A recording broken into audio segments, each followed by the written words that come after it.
That's why I voided my bowels before I got here. So somebody's going to run over it. Because there you go, have some parking lot poop.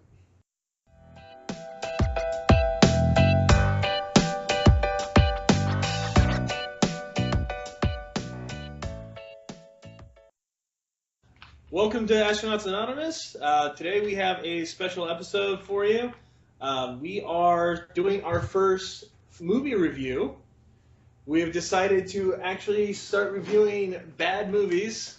And today we have our first special treat of the wonderful Ninja Turtles reboot. Teenage Mutant Ninja Turtles 2014, produced by Michael Bay. Yeah, I thought it was a lovely masterpiece. And directed by Joe Liebesman, I believe. Yeah. Now, it's clear when I saw this movie that it's just Oscar bait, you know?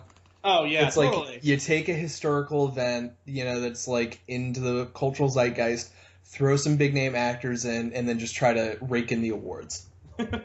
This was a wonderful, like, indie art house movie, and I really enjoyed it. Yeah, definitely. I mean, the Platinum Dunes Productions has stepped up their game a little bit. For this review, I, of course, am Joseph Bennett. Hello, I'm Viet, and I have not formed an opinion yet, but let's go. I'm Ryan, and I thought this movie was the greatest thing since sliced cheese. And I'm Alex, and this movie was pretty bland. Bland is the least to say about this movie. That's the best you can say about this film. Okay, you have to at least give it the fact that it was legitimately funny. It had its funny moments. Megan Fox's ass caused a car crash. Oh my god. That was hilarious. That was hilarious. That was such good storytelling. Oh my god. It had lovely fart jokes. Okay. It had Samurai Iron Man. I did appreciate Samurai Iron Man. Oh my god. Okay. Wait, are we going to call him Siren Man, or? Siren Man? Yeah, we're calling him Siren Man. I like that. It's kind of close to Cyberman. Yeah, kind of Cyberman. Okay. Before we really get into it, I have to say, like, as you guys have probably noticed, Viet is our Ghostbusters guy. Like, he absolutely loves Ghostbusters. Yes, he knows I do. all the characters, the comics, everything. As much as Viet loves Ghostbusters is how much I love Ninja Turtles. And yet you hate this movie. Because of that reason. There are a lot of... I've read almost all the comics that have ever come out of Ninja Turtles. I've seen, of course, all the movies, all the different cartoon shows. I've seen the Christmas special of Teenage Mutant Ninja Turtles. So, not exactly unbiased, is what I'm hearing. I am just a good judge of how this movie should be done, is what I'm saying. Now, and also, I am a good movie judge in general. So, combine two of my loves, movies and Ninja Turtles, I think I'm an open mind for this. Oh yeah, given that completely unbiased and unarrogant opinion. Now, I'm just going to put that out there. Now, is the TMNT Christmas special just as bad as the Star Wars Christmas? Oh, God, yes. Okay, God, that tells me yes. everything I need to know. Yeah. It is awful. Like, Oh, a little fun fact. Do you guys know who was singing on the Star Wars Christmas special? no. John Bon Jovi. I did not know that. That was his first official paid gig. So, had the recipes for success. That's, in all honesty, like, you cannot blame anybody for that in that position. No, like, you're an unknown good artist, musical artist, and somebody goes, "Hey, we want you to help with Star Wars." Yes. Yeah. Seemed to work out for that Williams guy. That's a slight difference there. That's a slight difference, but But, we've gotten okay. off topic. Yeah. Going back to Teenage Ninja Turtles, like, so I counted because I knew it was going to be. The thing is I went to this movie and I actually was hoping that it would be okay. I did not hate on it originally. Like, whenever it first came out, everybody was giving it crap on it. It's Michael Bay. It's going to be awful. Oh, Megan Fox is in it. I don't really mind Megan Fox. I actually think that the only reason why she gets as much crap as she does is because she gets typecast in these roles and she's never really had an opportunity to act. She gets cast as the hot girl that doesn't really do anything in almost every film she's done. So I don't hate that. I didn't hate the look of them. It was weird, but I was okay with it, and I was okay with their outfits. I actually thought some of their outfits was a little cool, like Donatello's. He had the solar panels and stuff on him. Didn't care for his backpack, but that's a whole other thing. And I was very much aware. I kept telling myself, it's produced by Michael Bay. It's not directed by Michael Bay.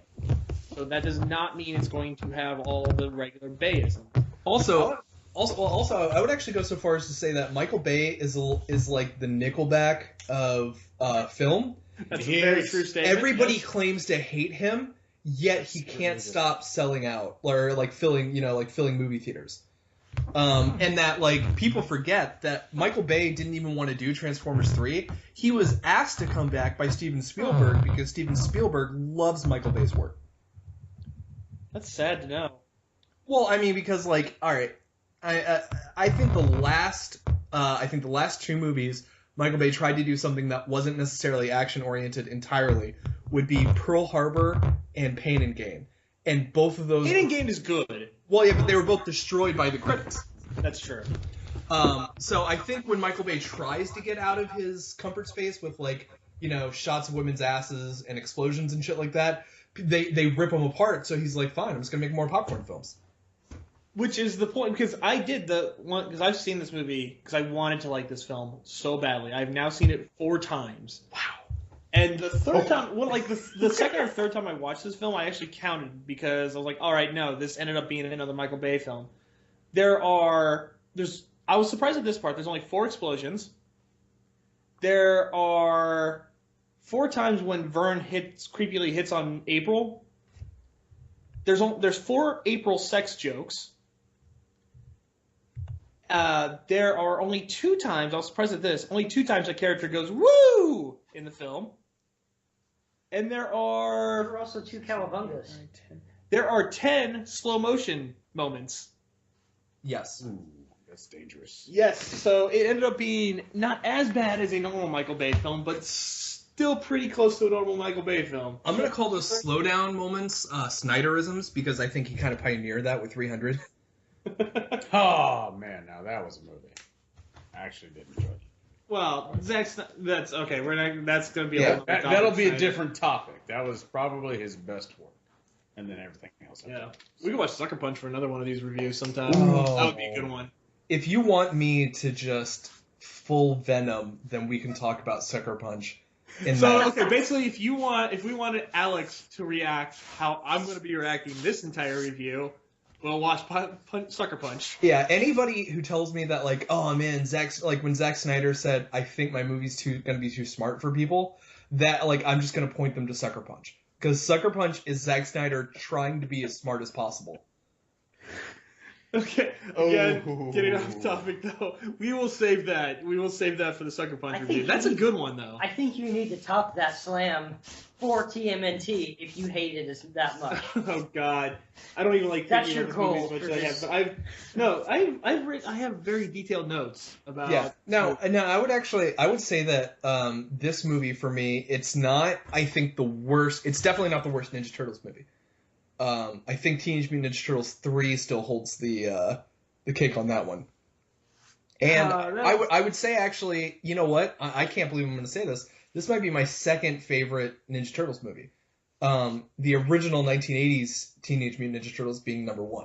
1990. 1990. Because with this movie, you have a coherent plot. They're allowed to use their weapons because in the second Teenage Mutant Ninja Turtles Secret of the Ooze, they didn't. The closest thing they got is they used sausages. Sausages, yep. Combat cold cuts. Yeah, there was no time travel into samurai time like in the third one. So I mean, but this has all the basic tenets that you need for a Ninja Turtles movie. Okay. And they use their weapons. I mean, they're actually terrible ninjas. We're just gonna get right into it. But they learned from a book, so what? Oh my God. We'll get into that. We're going to go step by step through this film, but I like the book. As far as the ranking for the Ninja Turtles go for me, I first off, I have to give a little bit of extra credit to Secret of the Ooze and Turtles in Time simply because they are sequels. Like, I will forgive it a little bit if you've earned it because you did have a good movie beforehand. This movie didn't earn it. It was the first one for this new generation, for the new kids and all that stuff that are getting into Ninja Turtles because the new Ninja Turtle cartoon show is out, and it's actually really good. this movie does not hold up to the cartoon. That's correct. But this movie also doesn't have Vanilla Ice singing. Exactly. So Thank you goodness. even get some more notches knocked down off of it. Yeah, well, the reason why, like, don't get me wrong, I understand that the whole point of these movies is to get kids, like, and the teenagers into them, and maybe some people who are slightly nostalgic. But at least the Ninja Turtles were actually able to do ninja stuff, which is why I can never forgive Secret of the Ooze. Because their names are Teenage Mutant Ninja Turtles, and they weren't allowed to be ninjas in the second movie. So you have a movie with no violence, you have a movie with no risk, and then they rip off Bebop and Rocksteady for Razor and Tokar. I will say I never understood that decision. There was some reason I read before, and it was the dumbest thing. Like, the producers just didn't want Bebop and Rocksteady in there for... Oh, no. Kevin Eastman. It was either Kevin Eastman or Peter Laird. One of them hated Bebop and Rocksteady. It was probably Peter Laird. Hated Bebop and Rocksteady with a passion. He refused to let them be in the movie. Because, like, these are my creations. This is my one step. I don't want them in the movie. So they basically just... The producers put in Bebop and Rocksteady with different type of characters and gave them a different name. Yeah. Now, I think we should mention. Do you guys remember how this movie starts? Yeah, the comic. I will say. Okay, so at this point, I think this is a good segue. Then we'll go into the movie itself now. The opening of this, I actually really liked. The comic book. It starts with this really like flowing Tony Shalhoub-esque Splinter is narrating. Yeah. Oh, it's that's After Effects that they're using for the animations, by the way. What was that? After Effects, I want to say. Mm-hmm. Yeah. Yeah, basically, whenever it looks like flat panels, but they're arranged in a three-dimensional space, that's After Effects. I thought it was really cool. It was a callback to their comic book origins. Yeah, no, I mean, it's for the most part, it's pretty traditional for what was based. Yeah, it's not like Teenage Mutant Ninja Turtles is based off of like the graphic novel Preacher, or this isn't like this was never meant to be like high literature. No, exactly. The Ninja Turtles started off as a parody of Frank Miller's Daredevil. Mm-hmm. That's exactly what they started off. So like they started off as a joke and they got Popular. super lucky. Yeah. I personally love it when something that was never meant to be successful becomes the one thing somebody's known for. Because you can see like how frustrating that is for certain like writers and creators and stuff. Yeah, definitely. These guys, like I will say, like Ninja Turtles, they started off as a parody and then they sold out completely, and that's the only reason why they became popular. Well, in the 1980s, cocaine was very expensive. Cocaine really was. I mean... Yeah. Which, it was an absolute snowstorm on the set of the original Ninja Turtles movie. And probably anything with Michael Bay. Michael Bay seems like he does coke. I'm pretty sure Michael Bay... With the way he produces movies, I have no doubt. Yeah. Like, he just seems like the kind of guy who would pull up in a Ferrari, do a bump, and then just, like, get out and go to, like, press release.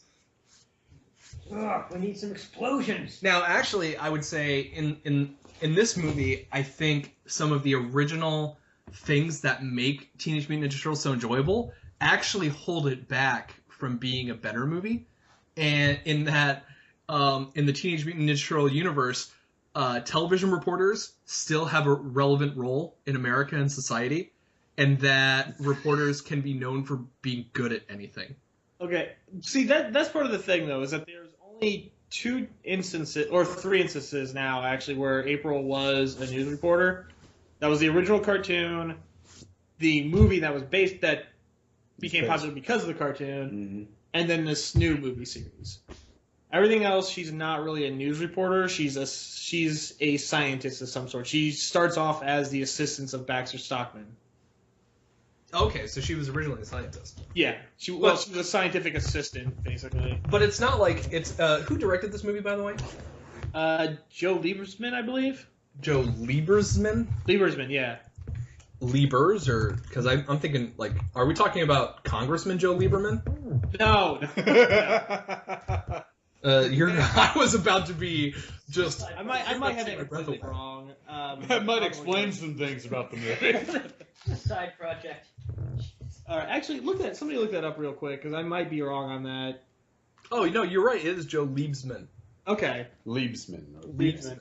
Not Lieberman. It's not Joe. Lieberman. It's Jonathan Liebesman, not Joe Lieberman. Congressman Lieberman. No, not the Democrat that's anti-gun. No. Okay. I would have laughed my ass off. So, getting into this film, like, it starts off with the comic book opening, which, again, I find really cool, and then Splinter talking over in the background about how he raised these turtles, and there's this wave of crime over the city from the Foot Clan, who is named that way because they step over the good people of the city.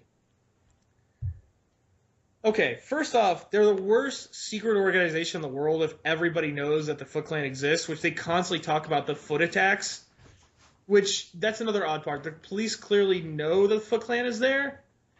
Also, the Foot Clan aren't so much ninjas anymore, but full-on, like, ISIS-level terrorists with military armaments and submachine guns, and they do things like shoot up subway stations, and there isn't the National Guard or exactly, which we'll get into that part. We'll get to the subway part here. So then after it starts with that, it jumps over to April, who is trying to get an interview with this dock worker, who this was just exposition 101 in this scene. Mm-hmm. Like, explaining what's happening. Oh, chemicals are being stolen.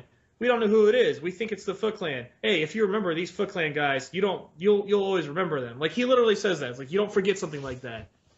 So this whole opening scene of exposition with Splinter narrating the thing, which just telling you straight up what the Foot Clan is.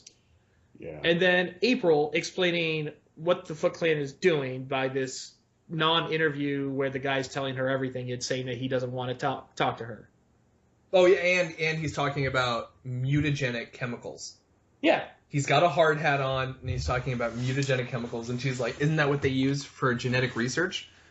And it's the worst dialogue. That's absolutely terrible. Yeah, exactly. It's just basically like, hey, audience, pay attention to this part.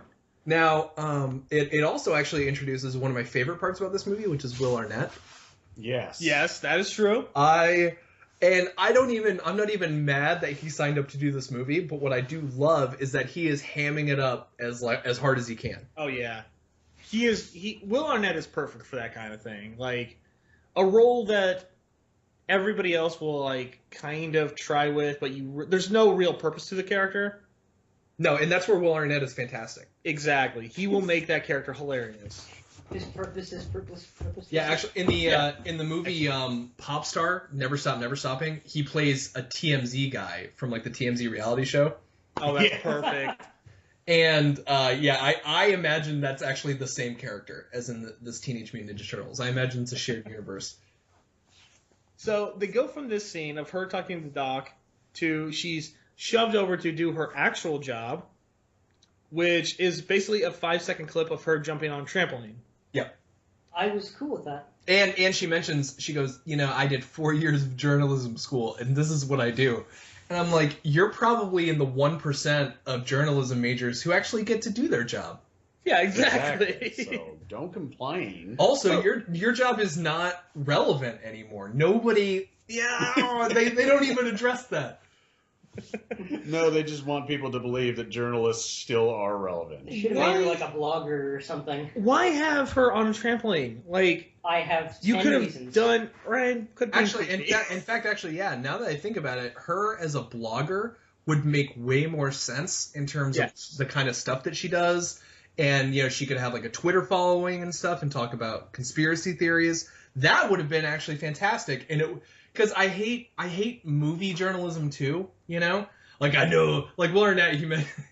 AKA Joe Bluth, he's like, I see you snooping around the office for the big stories, and it's like, that's not how it works anymore.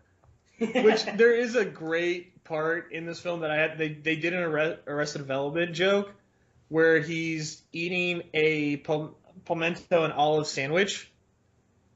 Oh yeah, I love that. Yeah, so it was just, in Arrested Development, him and, was it Tobias? Like, that's what you always see them eat. They just make a pimento loaf sandwich. That's a good sandwich. I don't know what it is. And it's just this always throwaway joke that you always see them eating in the show, and in there, like this one part, April calls him in a panic about stuff, and you see him, he's making that sandwich again. So that was a nice little callback. Yeah, I'll meet you in an alley. Oh, Michael. The only thing that would have been better is if he was running around in a Segway. Running around the office in the Segway. No, can you imagine, like, the Ninja Turtles are fighting, and there's all these explosions, and he's just trying to keep up in a Segway? Yes. That'd make the movie so much better. So this is the part where we get April. She calls the guy back later because she's just so frustrated with her job and the fact that she doesn't get real journalistic opportunities here. Trampolines are real journalistic opportunities, by the way. Don't be creepy, right?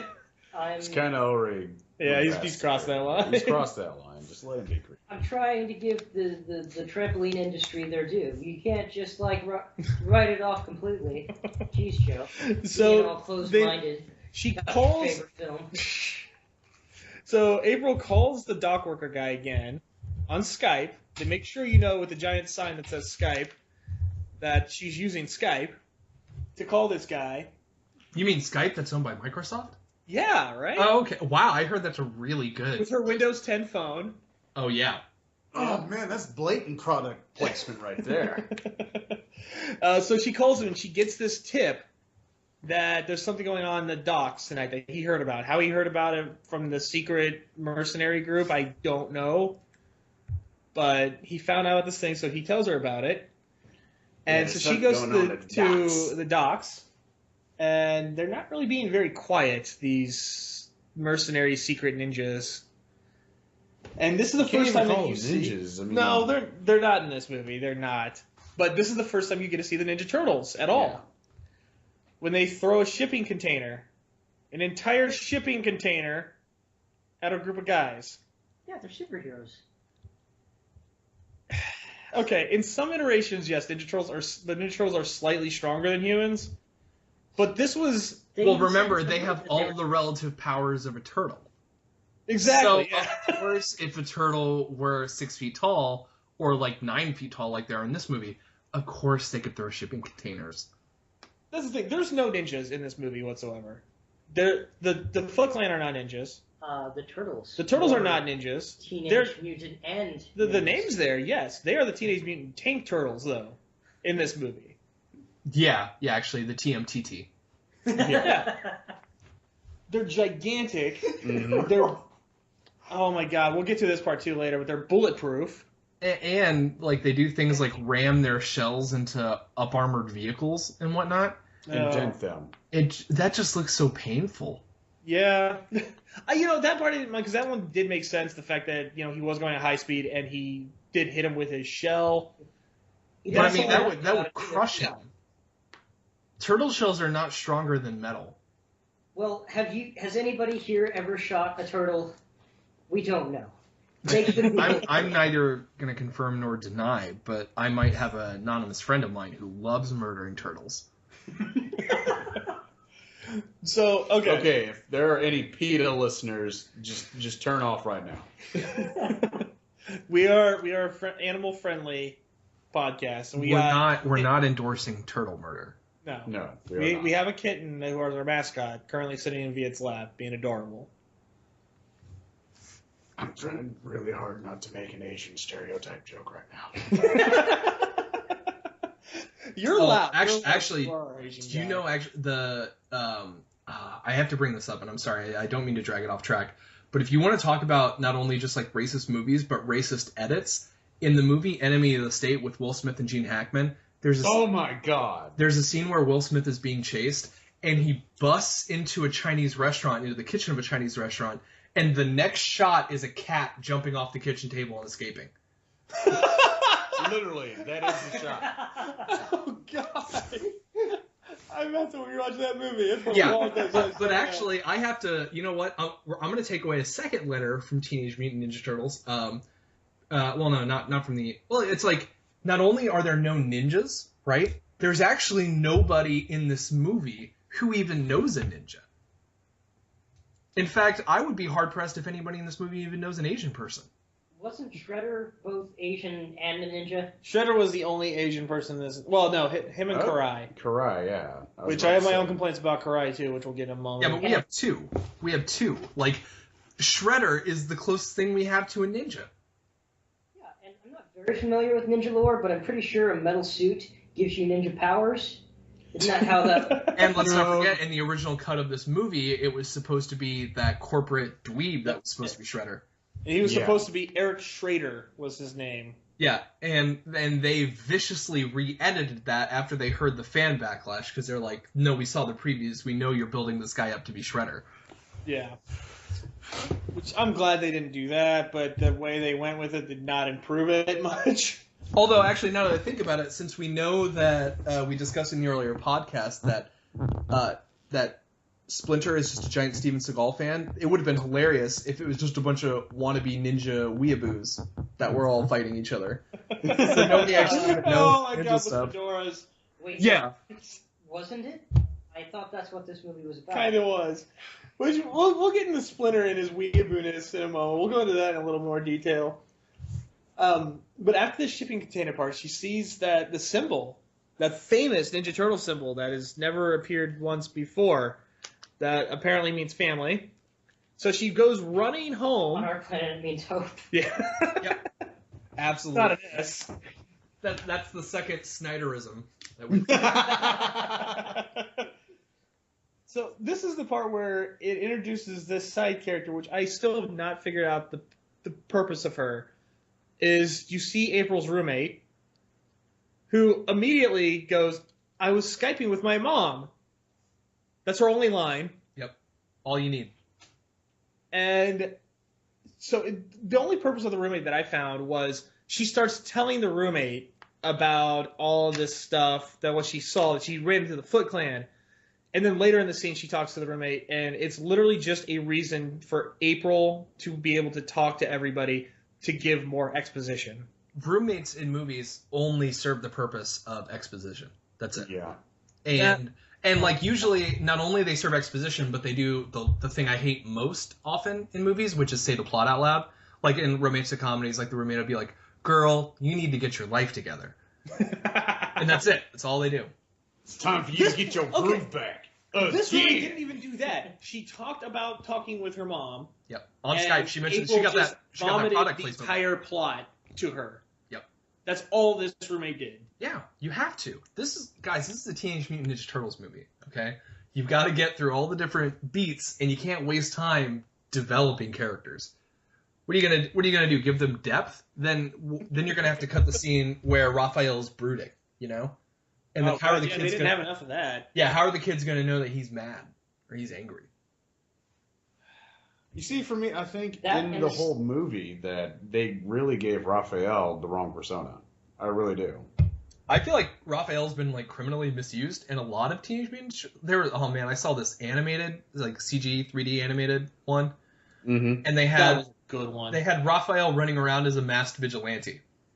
That's Raphael, though. But he's already a masked vigilante. He's a ninja. So why would you run he around? He didn't want his brother. In that one, he didn't want his brothers knowing it was him. And then in Leonardo, to teach him the value of leadership, they send him alone to South America. Splinter did that. Splinter, to teach a ninja the value of leadership, sends him alone to South America. Okay, I really like that movie. I mean, So it's funny doesn't because make they... sense. Why would you send him away to teach him the value of leadership? Yeah, and it's funny because they don't want the Turtles doing stuff as masked vigilantes, so they send Leonardo to South America to be a masked vigilante. He was only helping people when it was around. I don't know. That's a whole other movie to review, which I really. Yeah, it was supposed to be a sequel to Turtles in Time. Yeah, kind of was. It kind of wasn't. It was like a soft reboot kind of thing, which I really wish they did more of those films. But Soft reboots? no, not. I meant more PG Turtle films. No, I want them to bring back the original costumes. So this is the part where then you see Shredder for the first time, and he's talking to Karai, Mm-hmm. and he's pretty cool fight scene wherever he beats up 2 or 3 of the Foot Clan soldiers while his hands are tied behind his back. Yeah, that whole Japanese bondage thing. Yeah. So this is the first time you see the Splinter, which you can kind of tell the whole scene is just shoved in there to be like, crap, they actually want a Shredder, an actual Rokosaki character. So let's make this scene in here real quick so we can say he's here. Because you never see his face again. The rest of the entire film. I thought it flowed quite Yeah, well. it's so weirdly, like, Shredder scenes are so, like, that don't involve him fighting the turtles are so weird. Yeah. Yeah. It wasn't that it was a bad part. It's just clearly shoved in there, filmed later after everything else. Okay, I didn't watch a lot of the cartoon. Okay, I didn't watch any of the cartoon. Mhm. But from the idea that... How are we friends? Weird. That is for Fair enough, another I'll give you show. that. It's I'll for give you another that. show. Weird. But in the part that the bad guy is rarely seen, and when he does show up, he's a big deal. He's hard to beat. No, I'm not talking about that, but I'm just saying, I'm talking more so the fact that this is the only time you ever see his face in the entire film. And then the rest of it, it's just him in the metal suit.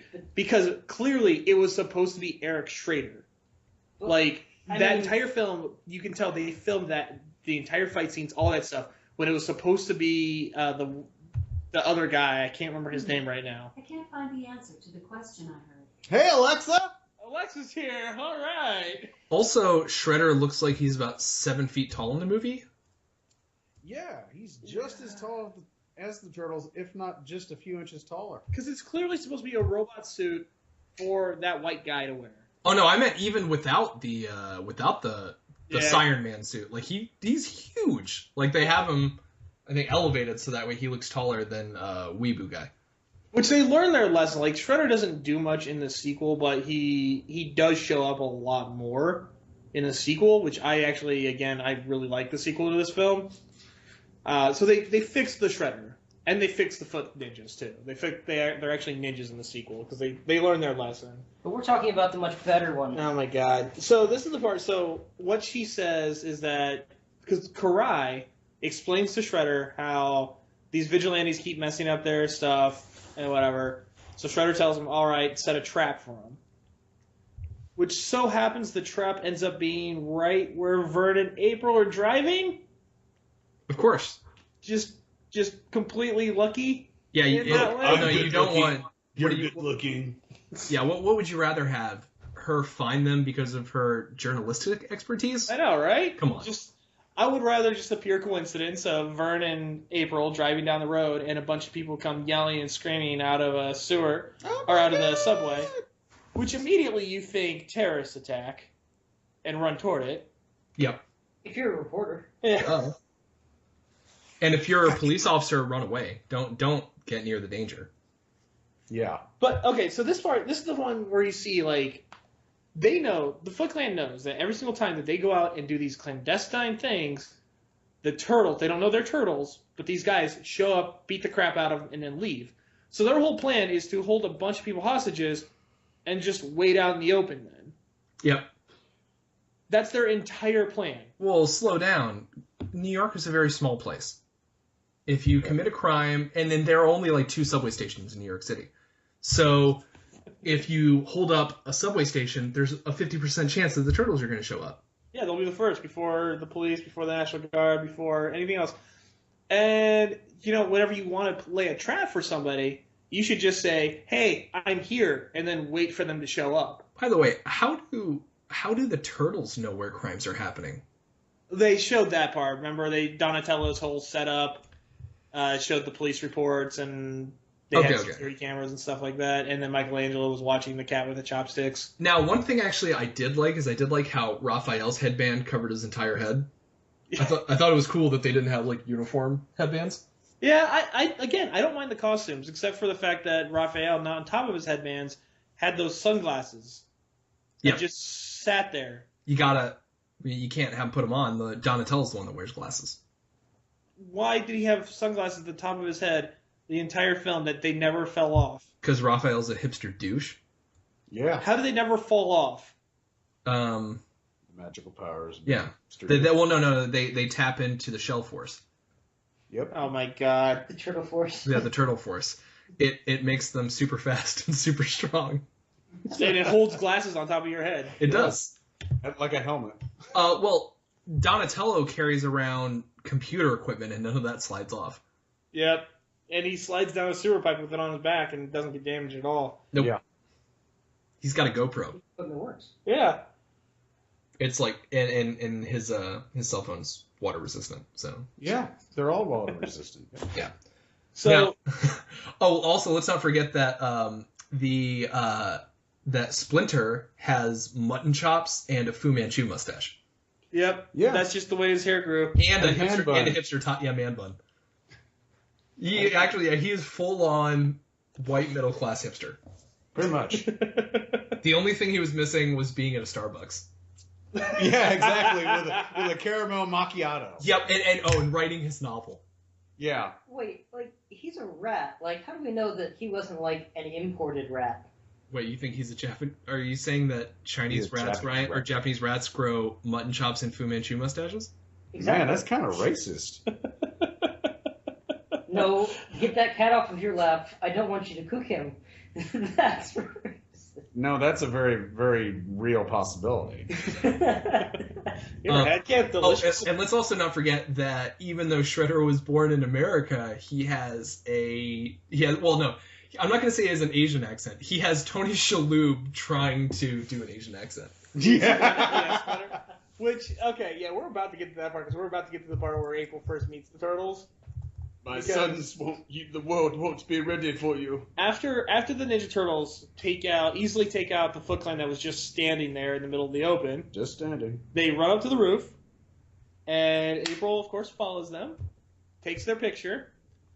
They catch him, which was a funny moment, actually. I will say that scene was a pretty funny moment whenever she takes their picture. Yeah. Then they stop her, give the camera back, and Michelangelo becomes really, really creepy. Yep. We'll Uh, find you. He continues to be really, really creepy throughout the whole film. Yes, Yeah. he does. Michelangelo's my favorite Ninja Turtle. Always has been since I was a kid. You And like rapey turtles? Is that... he wasn't so much before, except for like in one episode of The Next Mutation, which is an equally as awful TV show. But this is where he makes the cringiest line I've ever heard from a kid's TV show or movie, whatever. He says, "Oh, it's a hot chick. I can feel my shell tightening." Yeah. I'm just gonna let that sink in. Oh, my shell tightening. That was an appropriate joke for the movie makers to have there. Yeah, that's just it's no bueno. God. You can't. There's no way to. I mean, it was just oddly placed and just made As soon as everybody uncomfortable. one kid goes, "Hey, mommy, what did they mean by that?" Awkward car ride is Yeah. Which, okay, a lot of kids shows and a lot of kids movies and whatnot, they have dirty jokes in there for parents, yes. This wasn't just like a dirty joke, like haha, nudge nudge, wink wink toward the audience, It the was older ones. blatant. This was blatant, really creepy and awkward. Like, that's the line that you would hear from that one really creepy friend that you have that anytime there's a hot girl near, just makes the wrong comment. Yeah, I Yeah. got a joke for you. Knock knock, who's there? Boobs, your boobs. Yeah, exactly. That was that type of comment. I'm just like, oh my god. Yeah. So they take her camera back Mhm. and they leave and they go back down to the sewers. And she has a second phone. Yeah, well, no, they give her Oh. phone back. Okay, Just to leave the photos, which they left the they gave her a camera back so she could take their picture again as they were running away. By the way, the moment they have their back turned, what a terrible friend. Well, she wasn't their friend yet. But I mean, they ask her to do her solid. They're like, please don't take photos, and she's like, Yep. whoops. Yeah. And then takes their just, photo. Also, I know we're not there yet, but they thank her at the end of the film. Thank you for not trying to expose us. She tried several times. No one believed her. In fact, she spends almost everything that she ends up doing as a character goes toward exposing the turtles. Yep. Pretty much. And they thank her. Thank you for not exposing us. Well, I tried. I just suck at my job. You know, I think she's just working for the wrong news station. She needs to go work for JJ. I want pictures of the turtles. I stand by this. J.K. Simmons' portrayal of J. Jonah Jameson is the most accurate comic book to movie adaptation of a character in history. Oh, I don't think anybody's going to argue that. Hands down. When it doesn't matter how bad those movies got, but when like Peter Parker was like, I was wondering if you could give me an advance, and then he sits there and just throws back his head and starts laughing. You're serious? Oh, are you serious? Miss Brandt, get me a violin. It's absolutely fantastic. Now, I'm actually, we're talking about the first Teenage Mutant Ninja Turtles movie, but where I was thinking about comparisons with the original, like, 1990 movie. How was Casey Jones' Arrow compared to the original Casey Jones in the 1990 movie? Are you talking about Stephen Amell's version of it? Yeah. I will give Stephen Amell the credit. He gave it the old college try. He was probably the worst part of that film, honestly. Ouch. He himself was bad. I think it was really the type of version they gave him for Casey Jones was not a very good version of Casey Jones. Mm-hmm. He was really like... I don't know anything about Casey Jones, but just at a cursory glance, he looks like Kick-Ass meets Teenage Mutant Ninja Turtles. That's Casey Jones. That's literally Casey Jones. Like, literally, okay, this is getting off topic, but Casey Jones in the comics, the way he started off is literally he watched, like, T.J. Hooker and Dirty Harry and movies like that, and was just like, that's a great idea. And puts on a mask and sweatpants and beats up criminals. That's his entire origin. They retconned it later, so he had some like other history, but that's Casey Jones.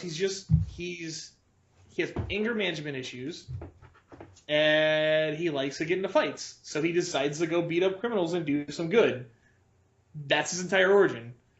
So this version of Casey in Ninja Turtles 2, they kept mentioning they had anger management problems, but you never really saw it.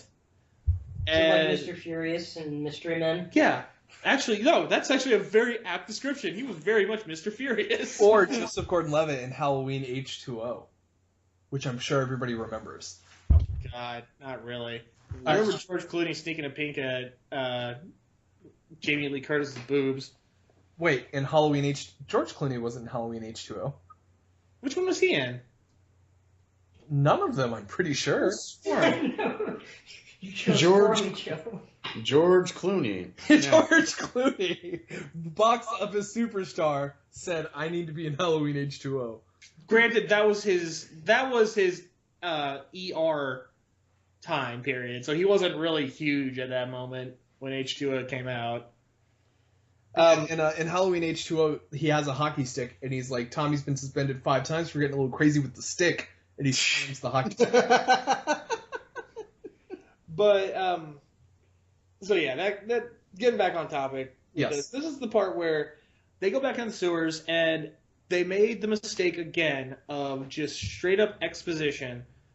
There's always in the comics, Raphael's a hothead, Leonardo's the leader who Raphael doesn't like to listen to, and Leonardo gets very frustrated because he knows he's trying to lead people, but Raphael doesn't like to listen to him. That's a common trope with the Ninja Turtles. They straight up tell you that's their issue. They don't show it at all. They have like a 2-second fight, and Michelangelo jumps in and it's like, tension. You guys haven't had this fight in 5 minutes. Making a joke, basically just going, hey, remember, these guys, they fight a lot. Yeah, don't forget, Raphael's a hothead. Yeah, and then they're talking, and Raphael, out of nowhere, he's like, I'm going out on my own. Yeah, that seemed really out of place. I didn't see the problem with the fight, though. Like, I mean, at what point is exposition an okay thing to... somewhat verbal. When there's no other choice, that's when exposition is an okay thing. Yeah, you need to save exposition though, because if your movie becomes nothing but exposition, you start to pick up on it. Yeah, which this movie was basically all exposition. I feel like you got a fine-tooth comb for this movie though. Well, but if you remember in the 1990 Teenage Mutant Ninja Turtles, Raphael tries to go out on his own and then gets overwhelmed by the Foot Clan because he doesn't have his brothers with him.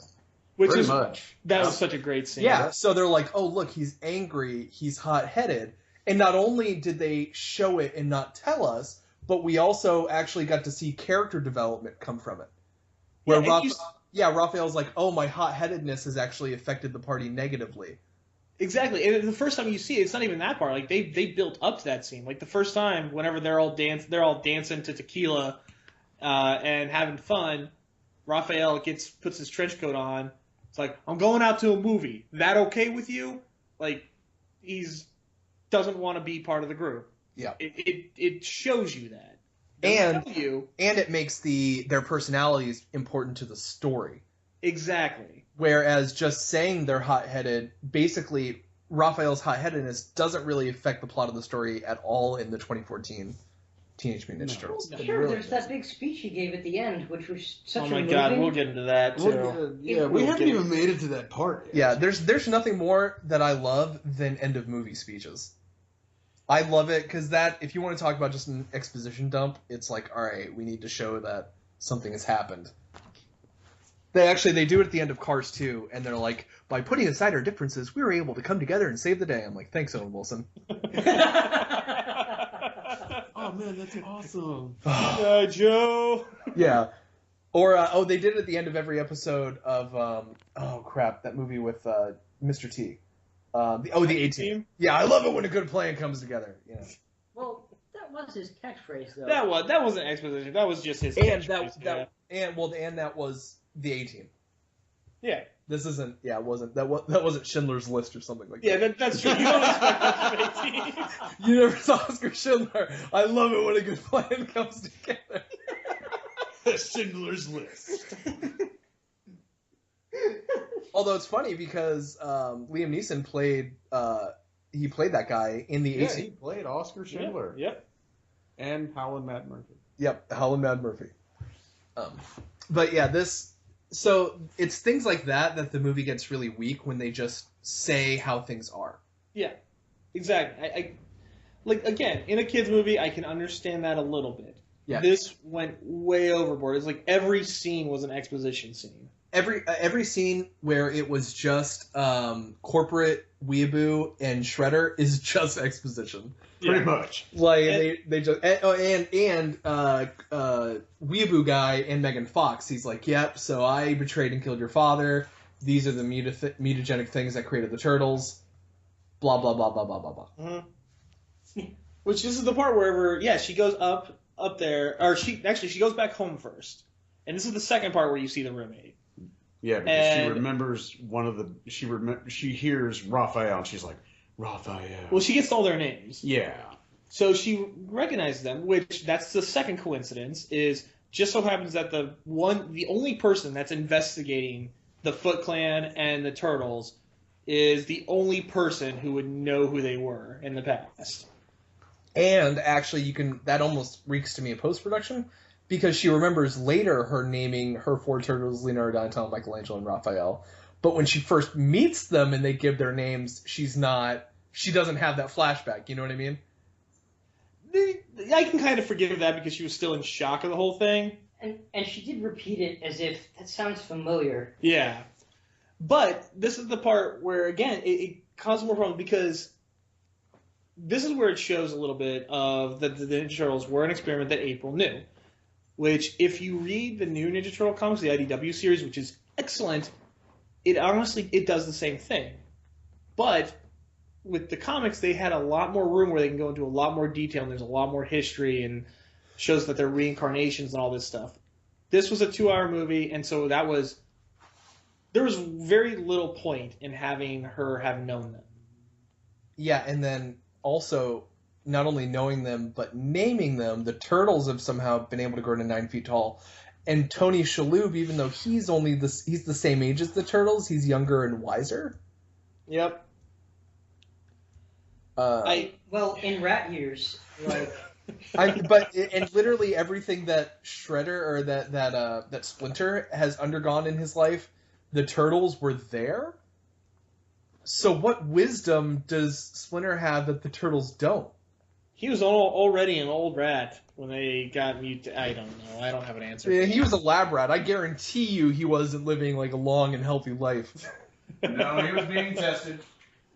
So this is again the only other part with the roommate, which again her entire purpose is for April to just tell the entire plot to the audience. I've worked 4 years as a journalist, and I'm trying to find the truth about these turtles, and nobody respects me at my job. Which, this is the funny part, because then she goes to her boss, who is Whoopi Goldberg, tells her boss to come over and shows her this elaborate thing, and immediately goes to this old science experiment with these baby turtles, blah, blah, blah, and you don't believe me. Why didn't she show her the picture that she took?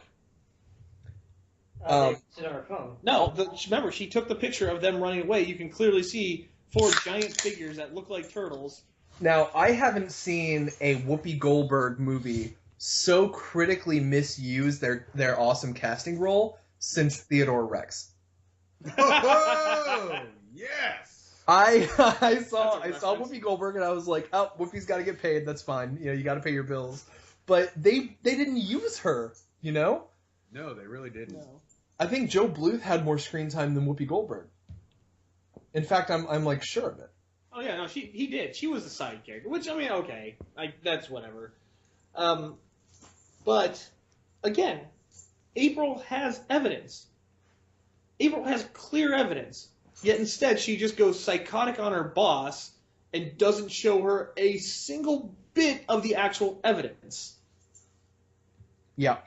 Because that's what you normally do when you're a reporter. Yeah, exactly. Also, there could have been a scene where if her reporter lady was like, "All right, if you want to do it," where she's like, "Oh, I don't want to believe this. This is hearsay. We can't substantiate it with the newspaper." And then it would have been cool if April was like, "Fine, I'll just post it on YouTube." Yeah, exactly. You could have done. There was several different options you had there. Instead, it was, okay, don't show the boss the evidence and get yourself fired. Oh yeah, she does get herself fired, doesn't she? Yeah. Yep. So she talks Vern into giving her a ride up to The power of phoners. to what's his name's fate. I don't Schrader. know. Was it Schrader in the movie officially? Well, whatever his name, the Peekaboo guy, Yeah. to his mansion. Which, okay, we'll just call him Schrader because I can't remember his actual name because he's unimportant. He's completely unimportant. You know. He killed her father. The thing is that every time Vern was in the movie, did anybody else notice that he was always listening to Careless Whisper? I did not notice that, no. No. What? Yeah, you go back to where he's making his pimento loaf sandwich, and the song that's playing in the background is Careless Whisper by Wham! Huh.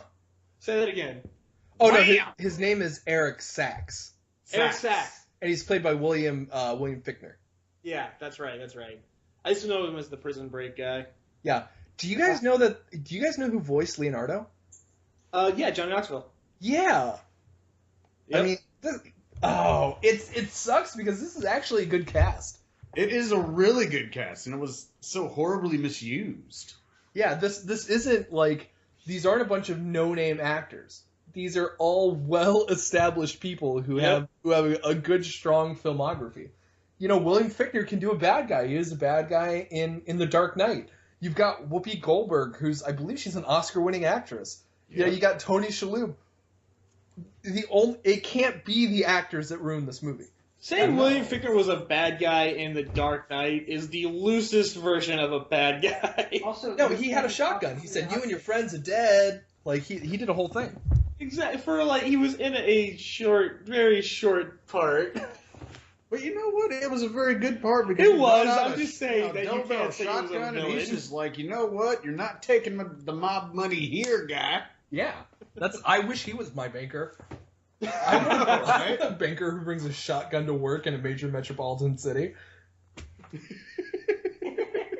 So this is the part where they're driving up to the Great Mountains of New York. Yep. Oh yeah. Mount Washington, I believe it's called, Yeah. Yep. or Mount Hamilton. And- There we go. And Vernon asks her, "What? So they're aliens?" And she turns over and goes, "No, That would be stupid. Wink, wink, audience. Nudge, nudge. Remember that? The only thing that would have made it better aliens? is if Megan Fox looked at the screen when she said that and addressed the audience. Exactly. Pretty much make it any more obvious.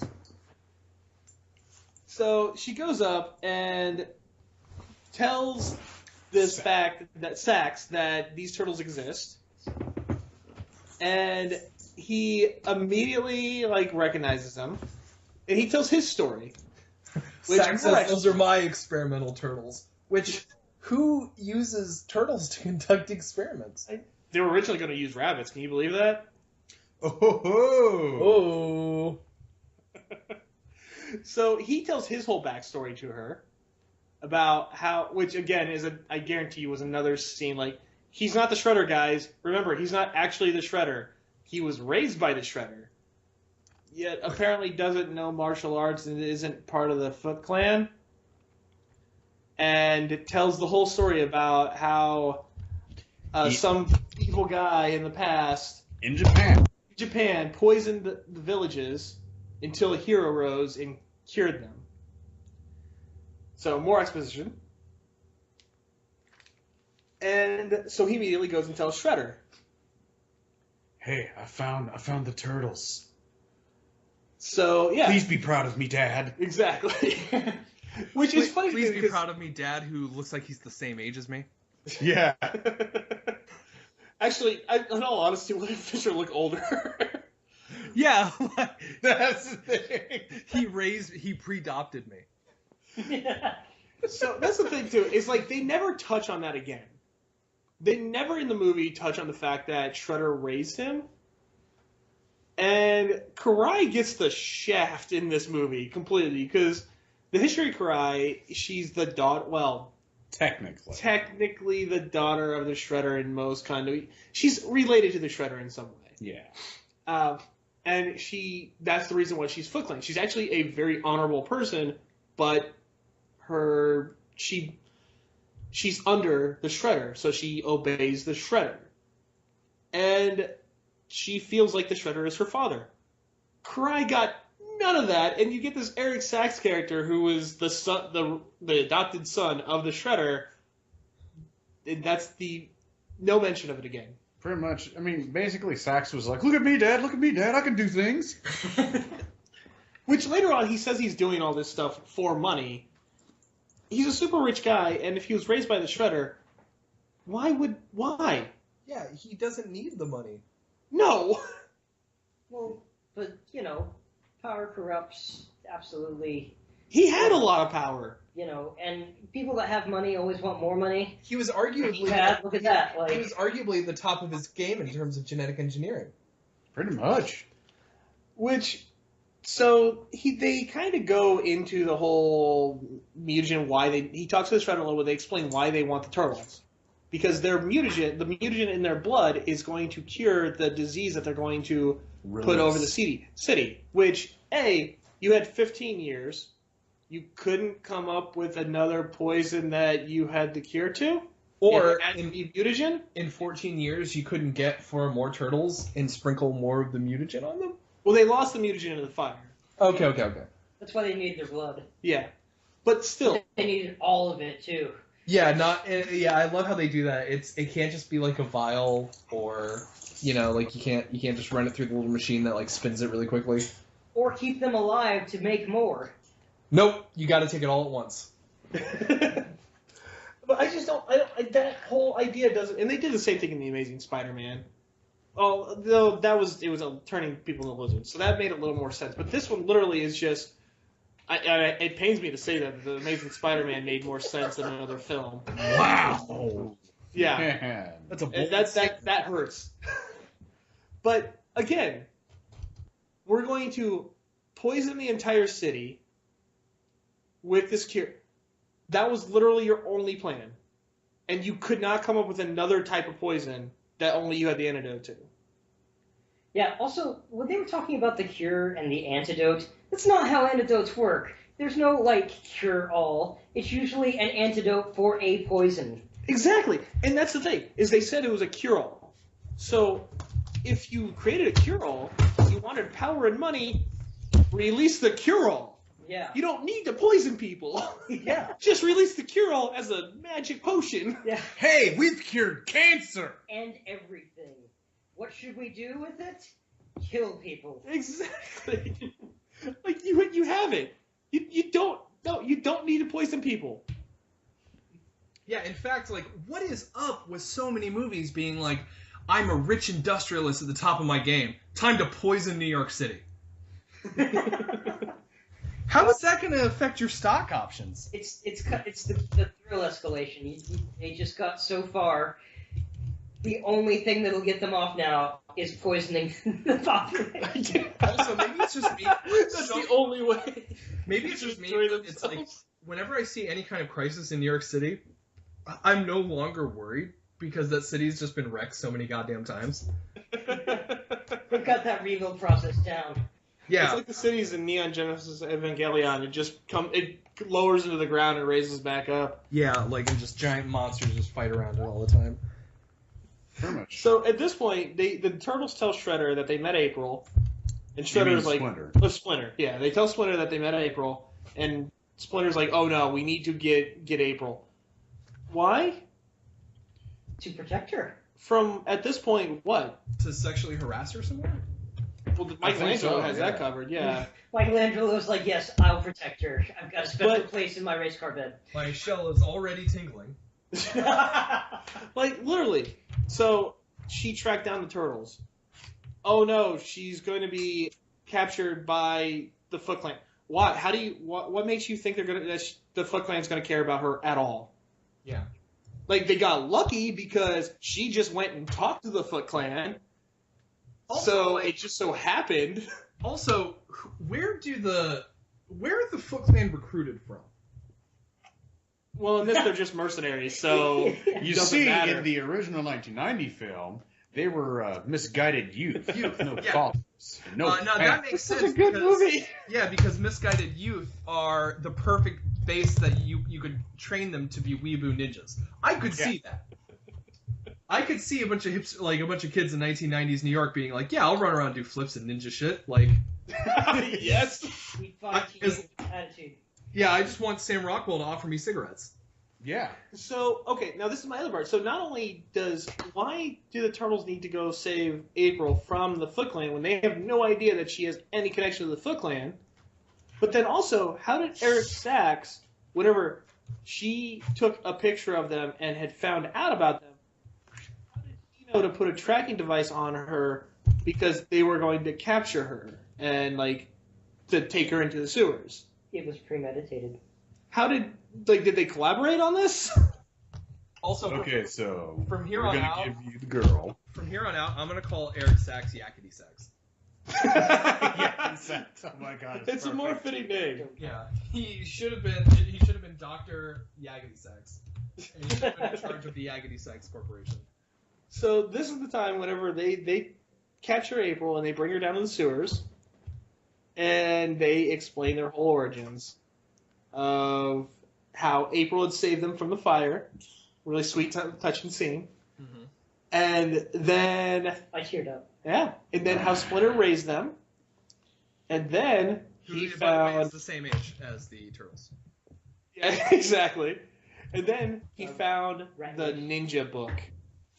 Yeah, because you keep all of your ninja secrets in a book that you just randomly toss into the sewer.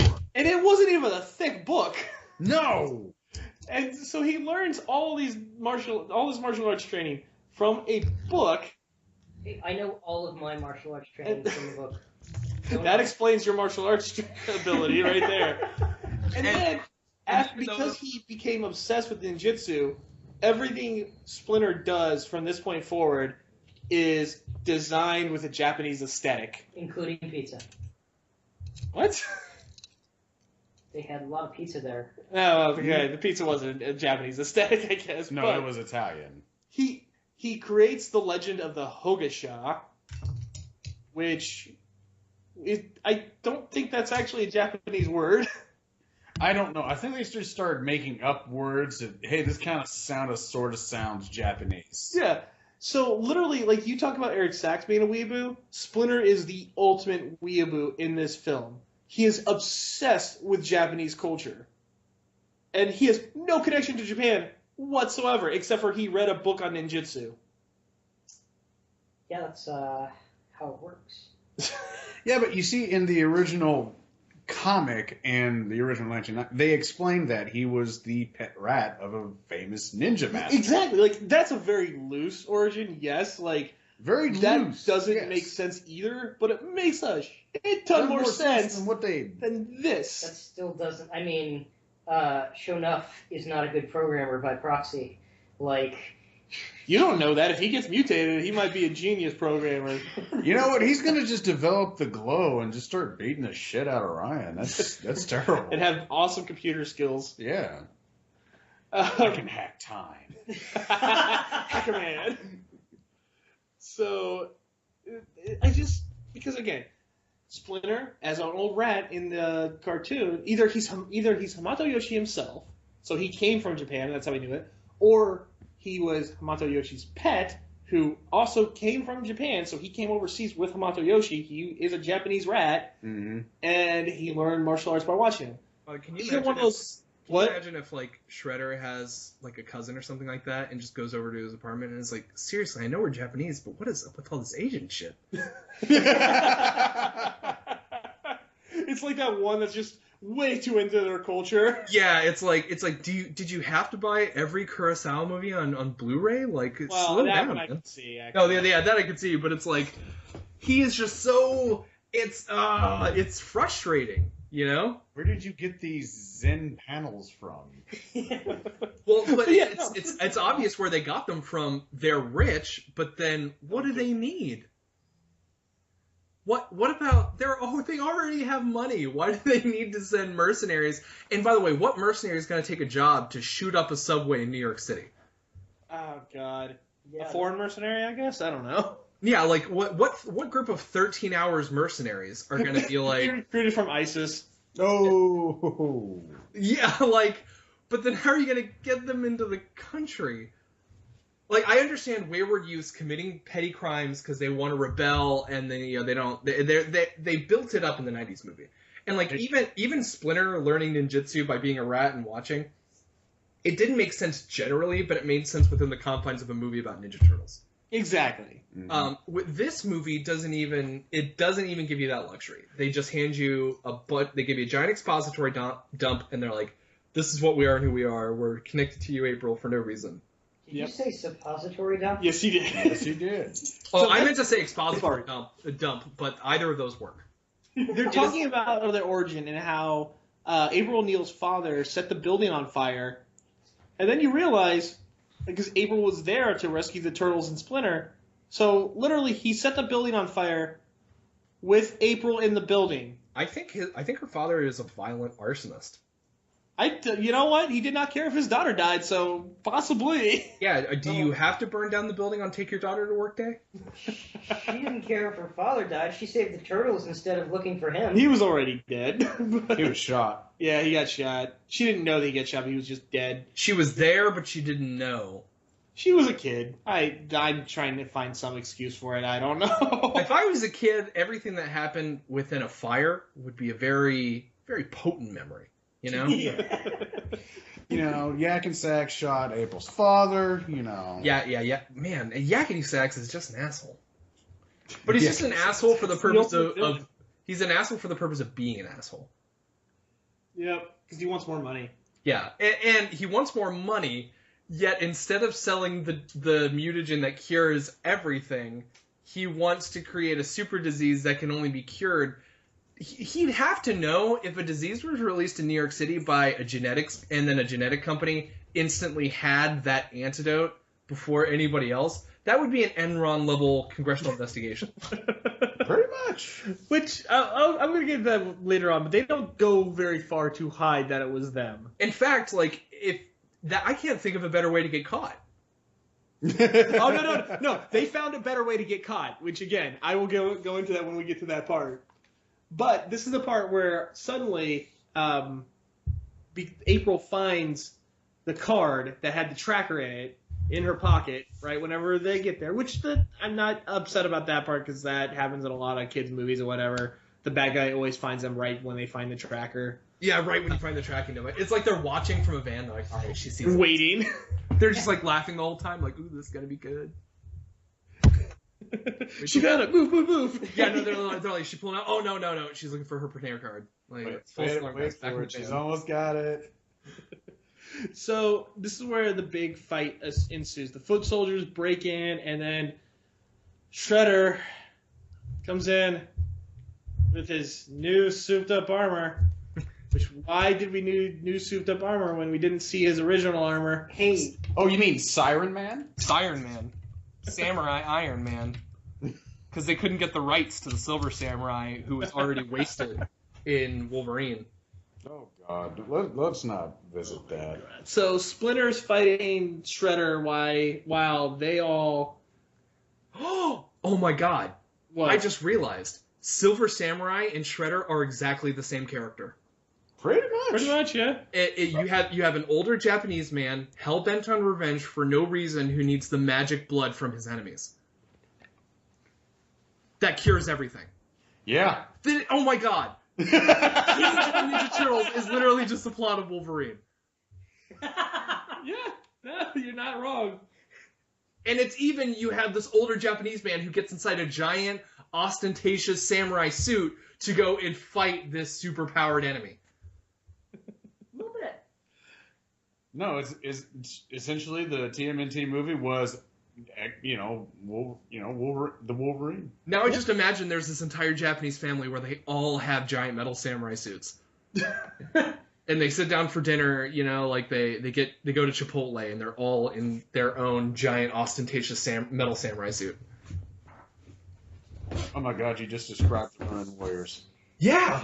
That would be a great movie. Oh, They'd fuck that up so bad. Or, Oh, I'm they sorry, would. they would flip that up. They would. Ryan, you're gonna beep that out, right? Yeah, it's like a lot of work, man. They But- can book their ears for that part. Yeah, but the just sell the blood. Yeah. In Right? fact, that would have been a great scene if they were like, wait a second, so there should have been some tech guy, right? There should have been like an accountant or something like that, like, sir, why don't we just sell the blood? And then Shredder should have been like, yeah, we'll just chain them up and sell their blood. That was a great idea. Promotion. Then the turtles break out and fight them, and then the mutagen almost gets released. That would have been hilarious. So, yeah, this is the big fight scene where they're all fighting different foot soldiers while Splinter fights the Shredder. And because Shredder, you barely see him within the movie, you're not interested, or at least I was. No. Well, they have like this... That's the funniest part, is they like look at each other and it's like, Shredder, the rat. Why do you care so much? You just met each other. Yeah. You are, like, I get that he just busted your helm, but they like have this animosity toward each other, For no reason. Mm-hmm. and it's not built up at all. Yep. You see, at least in the original movie, they explained the animosity. That's actually why I will point to one of my favorite villains, Jean-Baptiste Emmanuel Zorg in The Fifth Element. He was such a great character. Exactly, because like and even when Bilbo Baggins is like, "We're saved," and then he's like, "I'm screwed." He had a personality. He had a goal that he was working towards. He outlined what he needed to do to reach that goal, why he needed mercenaries to get it done, and it was all plausible. In order for us, and I'm assuming they wanted the audience to feel the same way the Turtles, Shredder, they want to build it up to be a boss fight, then you have to build up that boss. Yeah. You can't just talk about it tangentially, or have Yakety Sax walk around him, or have Shredder walk around Yakety Sax in the shadows, and then have us feel anything. Exactly. I didn't even feel anything behind Yakety Sax, because Yakety Sax seems like a vicious sociopath. Yeah. Yeah. In fact, if you're not going to make him the bad guy, movie logic would say maybe he got into a deal with Shredder and he's in over his head and he regrets what he did. So then you could have like a moment of attempted redemption as he helps April. That would be wonderful. Now, I can see that being a little bit too much for a kids movie, but at the same time, like, If you're adding in my shell is tightening, then you can't say what about the children. But this stuff, exactly what you're talking about, though, is exactly my point of, like, it's very clear that they shoved in an Asian guy to play Orokosaki. And they oh crap, now I can't remember his name. Hey, oh, they didn't cast Ken Watanabe. Yes. That's always a mistake. Anytime you don't cast Ken Watanabe. In fact, actually, I dare say that Ken Watanabe played a better Shredder in Batman Begins than the guy who played it in Teenage Mutant Ninja Turtles. Yeah, I will agree with that. I'm not gonna argue that. Yeah, like Ken Watanabe, like the character he played with a group of assassins is like interesting. They're plausible. They have reasonable goals, and they try to recruit people into their organization. They didn't even try to recruit the Turtles onto their side. I mean, like we could work together. No, just automatically we hate you and we want you dead. Which Yeah. after this, when they subdue 3 of the Turtles and Shredder takes down Splinter, and then a roof falls on Raphael, which I kept rewinding it, and I could not see at any point why the roof fell. Because the plot demanded it. I get that's the only reason. So Well, they leave with 3 of the Ninja Turtles, and they ask where the 4th one is, and one of the soldiers just tells Shredder he's dead, and they leave. They leave both him and Splinter there. Did not even bother to check the bodies. Like, they're still freshly dead. You could still probably use their bodies. So just like they're dead, let's not even check. Let's just get out of here and go. And that's when they take them up again to the Great Mountains of New York. Yep. Mount Hamilton, we agreed. So this is the part now wherever you get to closer to the final scenes of the movie. Mm-hmm. And Raphael recruits Vern and April, and they go up to, again, the wonderful mountains of New York to save his brothers. Mount Adams. Yep. And ensues a pretty good fight scene with Shredder and Raphael, because Raphael, again, is the main character of a Ninja Turtles film. Mm-hmm. Apparently. He had the wonderful speech. I mean, we've got to... That speech. Even though this movie starts with them opening up a katana, with the credits on the katana. But no, we're going to have Raphael be the main character. So, of course, they're losing blood, the Turtles, because they're getting drained. And the bad guys, of course, do the classic bad guy thing of just leaving the area. Certainly we don't need to watch The Heroes. Yeah. Eric Sachs is like, oh, we're about to release this thing. I guess they're coming. We'll just get out of here and leave. And just let Shredder take care of this. And so, because the Turtles are losing blood, the best option there to help them, Donatello tells April, adrenaline. Because that's going to be the best thing when you're losing a lot of blood. When I'm short on blood, adrenaline just picks me right back up. Yep. It cures you completely. Now I'm just imagining like somebody who needs a blood transfusion getting adrenaline instead. So that did result in kind of a funny scene when the Turtles busted out and they're running around because they're hyperactive. I'm so calm! Yeah. But this is another thing. Again, the Shredder kicks Raphael's ass so badly and then just leaves. You'll learn from this ass beating. Like, no checking the body, no nothing, just, all right, I guess he's down. I'm gonna walk out. I'm stepping out here. And of course, right then is whenever the Turtles bust out and they pick up Raph and all that stuff, and they head out. And which leads to my favorite part. They exit the building, see a bunch of foot soldiers who start open fire on them. We find out, Ninja Turtles, something they didn't even know, they're bulletproof. That's right. Well, again, it's like Spider-Man, you know, because Peter Parker has the relative power of a spider, he's stronger. They have the relative power of a turtle. Everybody knows turtle shells are bulletproof. And here's the funny thing. In all honesty, I could have forgiven that if they had, like, turned around and it was only their back shells, which they kind of did at first. And then it shows a slow-motion scene of Raphael turning and yelling, doing that slow-motion thing, and bullets start bouncing off his chest.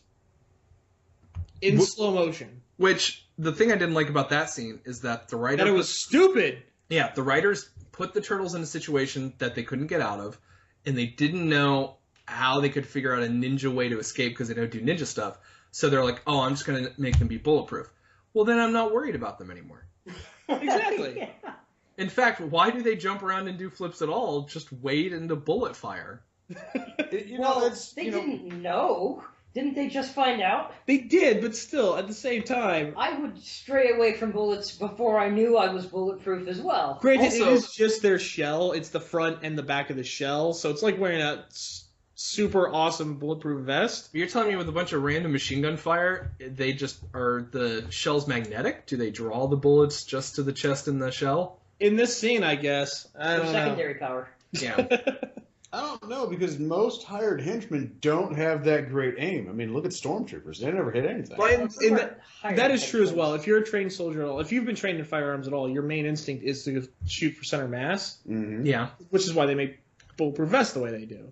But, I mean, you're also trained... none of the bad guys really react around 9-foot tall turtles in a way that, like, I think a reasonable person would. You know, when they see them for the first... Nobody's, like, flipping out. Like Yeah. that one bad guy in Iron Man 3. Yeah. That is the best reaction of a villain ever. Actually, oh man, there's this fantastic in the Batman animated series. A henchman is going from door to door looking for Batman. They're like, hey, you seen Batman? And he opens up the door, and Batman is just standing there and looking at him. And the guy's like, nope, I don't see him at all. He's not up here. Yeah, I love that. And like, there should have been a scene where the Shredder sees the turtles and is like, wow, I thought Yakety Sax was just exaggerating. These are actually gigantic mutant turtles. Yep. So this actually does lead to a pretty fun battle scene. The whole they take a semi truck down a mountain. Mount It's- Hamilton. Yes. The Great Mountains of New York. Yep. And it's a pretty fun scene. That is probably the best action scene in this whole film. And it had the best joke in the whole film. Well, Oh my god. So yeah, the joke that Ryan is talking about is during this whole downhill fight scene, everything where the turtles are just wrecking shit. It's a pretty good scene, but April O'Neil, Megan Fox is hanging out the window trying to get pictures of this thing, of this whole battle, and Vernon Thompson is just staring at her ass, and because of that, he ends up getting into a wreck. This is a Michael Bay produced movie. Exactly. You're not going to have a Michael Bay produced movie with April O'Neil played by Megan Fox and not have some reference to her butt. I'm guaranteeing you Michael Bay demanded that be in the movie. Probably. Right after he did a bump of coke.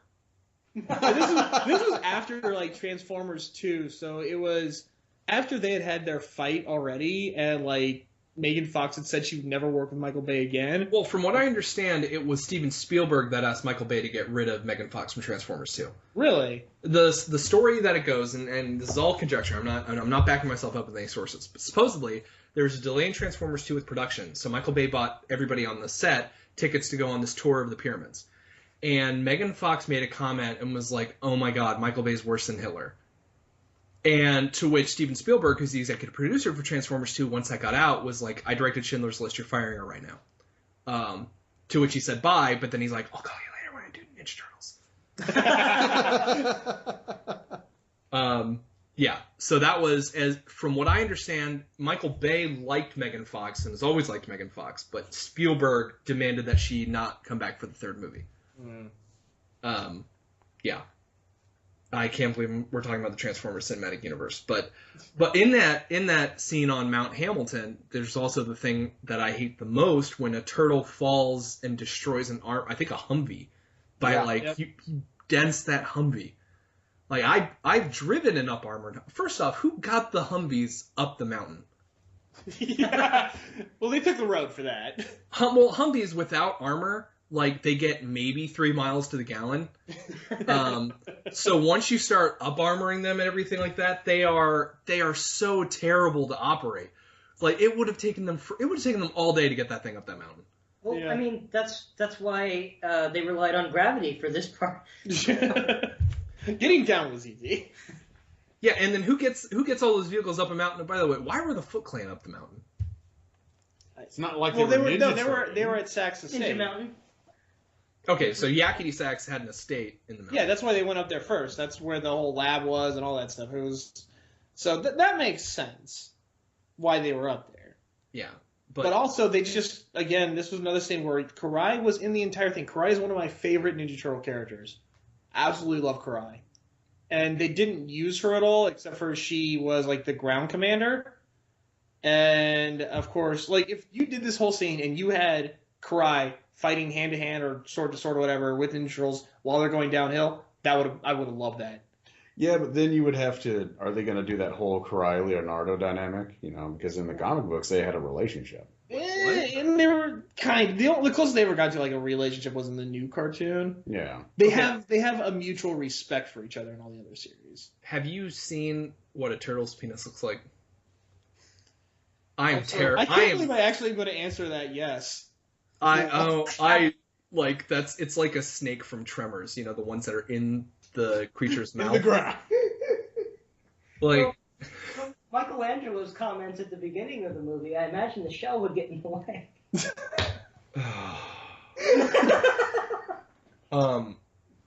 But yeah, the mountain fight scene.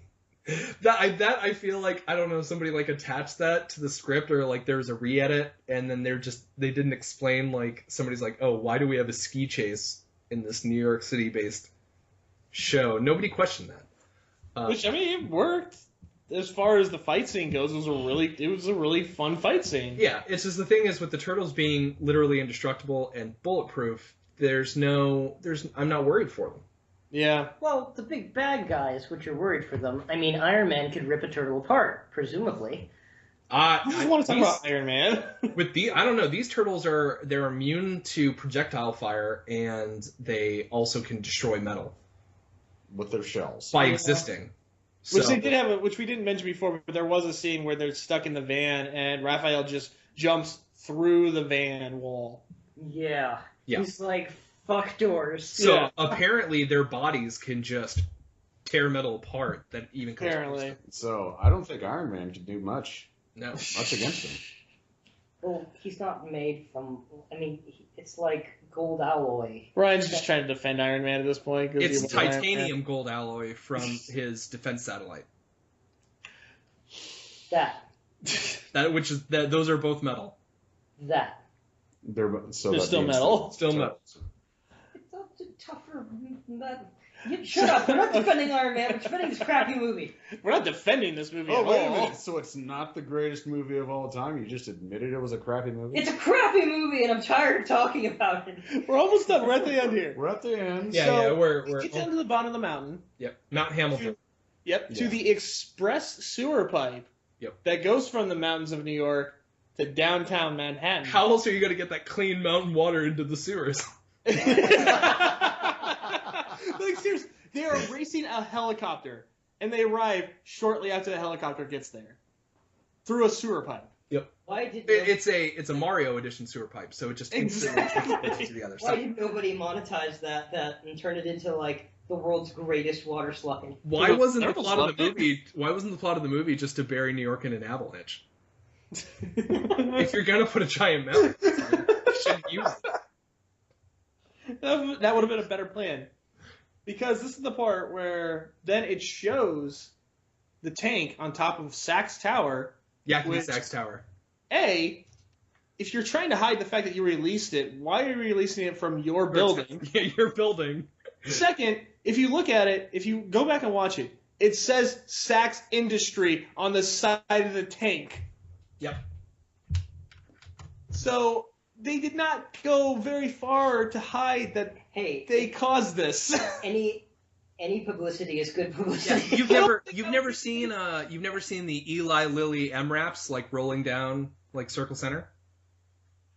Like, look, this is just it's okay. We are the only ones with the cure. Everybody, here's the cure that we have right away available. Yep, and the disease started from our tower. Came from our building that had our name on the side of the container that it came from. Yep. Nothing suspicious here, guys. Nothing to see. Nope.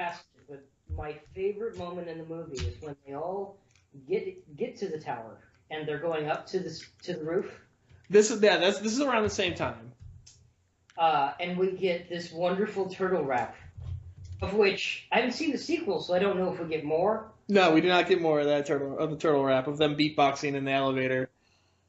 Which, I mean, that was a fun. That was an alright thing. Like, I didn't care for it, but I didn't hate it. Mm-hmm. Why would you? It was. Well, and the only actually my quibble is that for a movie, arguably about 4 Teenage Mutant Ninja Turtles, they don't do a whole lot of really interacting with each other as much as It's mostly it focuses almost I think way too much on Megan Fox, on Joe Bluth, on Yakety Sax, and you don't really get to see how the turtles. You don't get to know how they feel about stuff. Yeah, that's a major problem with it. Yes. In fact, the only thing you know is that Michelangelo is a future sex offender. Raphael is a hothead. Donatello has glasses, and that's it. And Leonardo's the 4th one. He's blue. Yeah, I mean, And Leonardo and Raph fight a lot. Yeah, They didn't show that. They told you that they fight a lot. Yep. and that the sword was a weapon of a leader. How imagine how rude that would be if like your mother had a guest come over and she was like, "Oh, hey, this is Viet and his brother. They fight a lot." Yeah. Like that is so awkward. That is, and to be honest, it has happened before. Also, I live an hour outside of New York City, so I'm just imagining the fight scene happening in like the ski chase happening in Poughkeepsie, which I can't think of a place more opposite of a mountain than the area right around New York. Do you have a great mountain view there? Oh yeah, it's beautiful. Like Mount Hamilton's. I'm about to get caught in an avalanche right now. So this is where they get up to the roof to fight the Shredder. Yep, and simultaneously, that would have been awesome if, as the Turtles were about to go to the top of Yakety Sax Tower to stop the mutagen from being released, Spider-Man comes by because he's trying to stop the mutagen from getting released at the other building. Yeah. Everybody, and why are you releasing these deadly things from the tops of corporate buildings? I don't know. Why from your own building? Why not from your competitor's building? Yeah, that would have been a smart idea. And this movie was sponsored by Microsoft, so why wasn't the villain from Google? Exactly. They're releasing a Google virus. So I guess they're more duplicitous and untrustworthy than we thought, guys. Which I have a big problem with the fight scene. There just wasn't enough, I think, fight choreography because I mean, come on, there's supposed to be 4 Ninja Turtles. The only time they come together is whenever they fight together using Buck. Which is, Why did that work? I don't know why it worked. It This is shouldn't another have fun- worked. This is another scene where they definitely did the whole show don't tell or tell don't show. Yeah. Because Michelangelo, first off, Michelangelo is the one that goes, "Hey guys, let's play Buck," and then Leonardo goes, "Buck, good idea," or something like that, and Raphael goes, "No, guys, let's do as Leo says. Let's play Buck," like showing that he's bonded with Leo at this point. He's willing to listen to Leo. First off, it wasn't Leo's idea. Yeah. Second off, I know they showed them play Buck in like a 2-second scene when they were a kid. Why is this important though? Also, it's very nice for Shredder to let them have this conversation. He's busy at the computer. Yeah, but like Michelangelo's like, "Hey guys, we'll play Buck." Shredder should have been like, "I can still hear you." Like in Dragon Ball Z, Battle of the Gods. I have big ears. Oh, you mean where they fight Lucario? Yeah, exactly.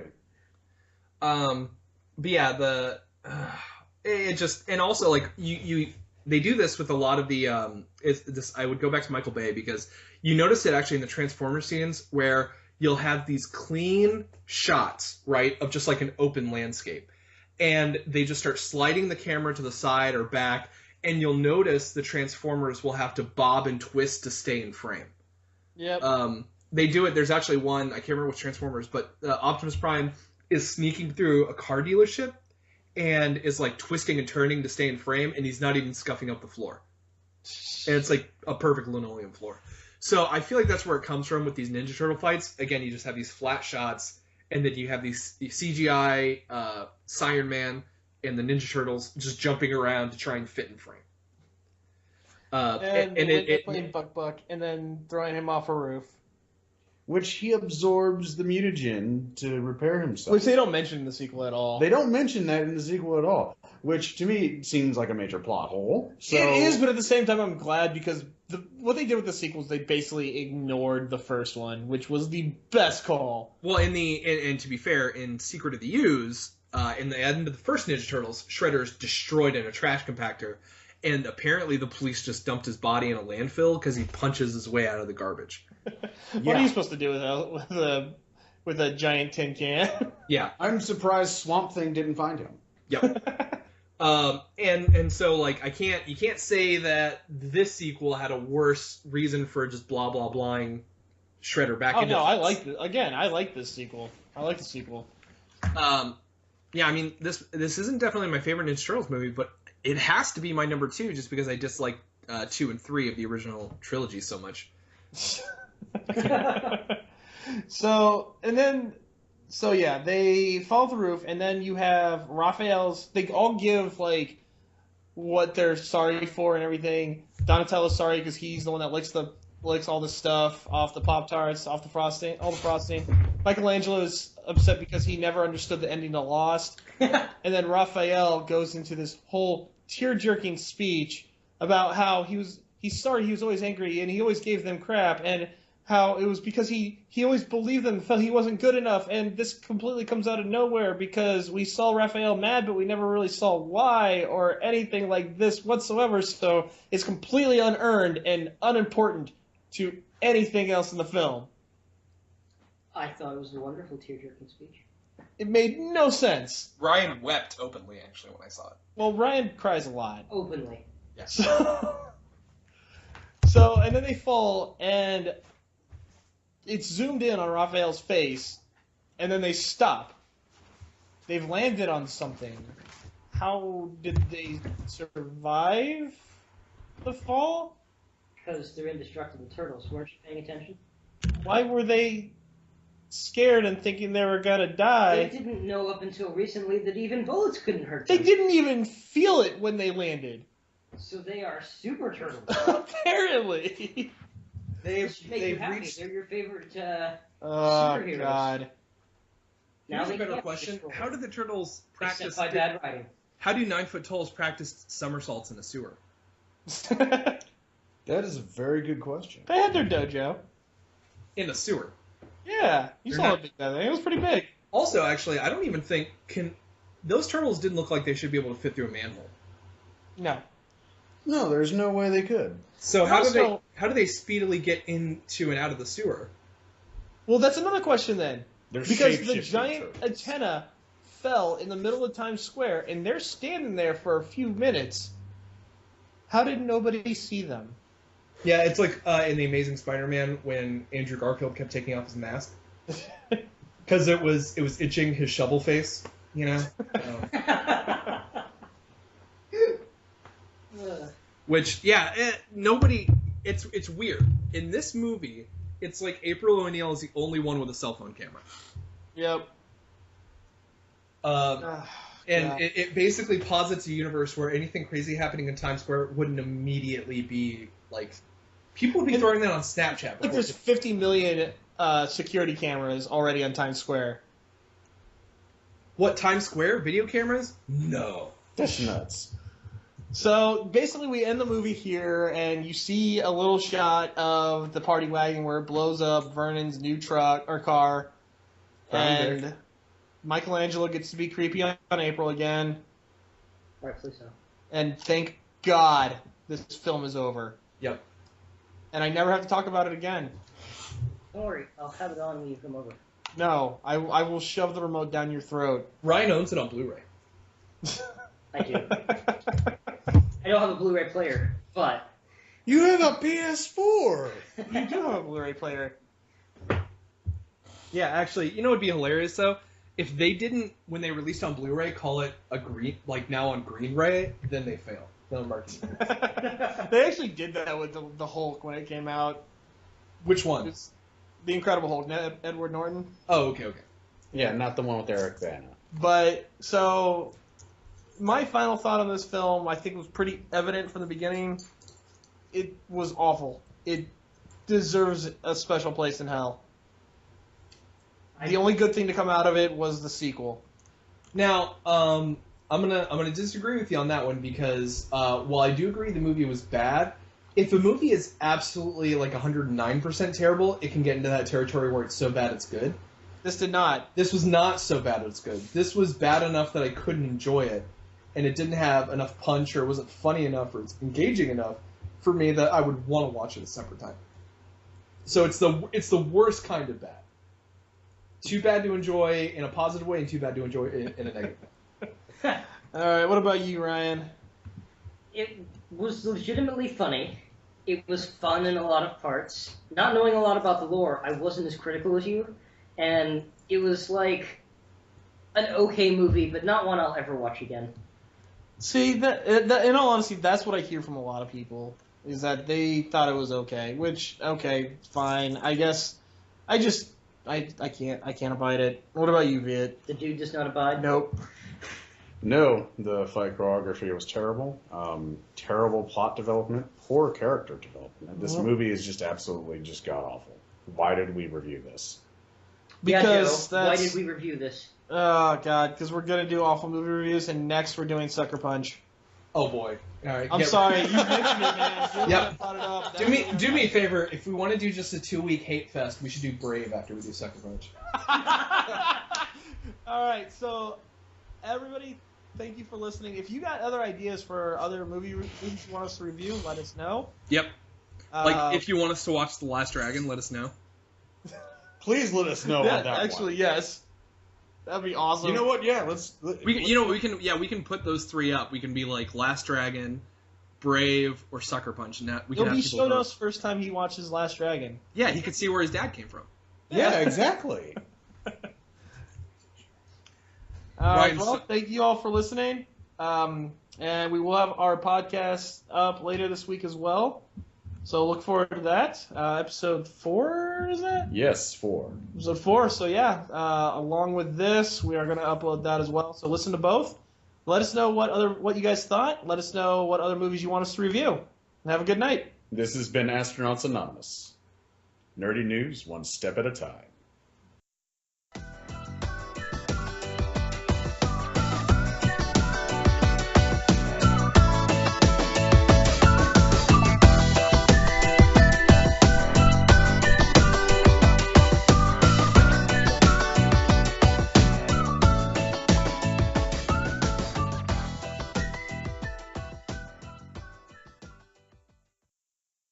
And stuff. All right, cut it out. Should I stop it now? Yeah, stop it now. Or now? I will murder you. How about now?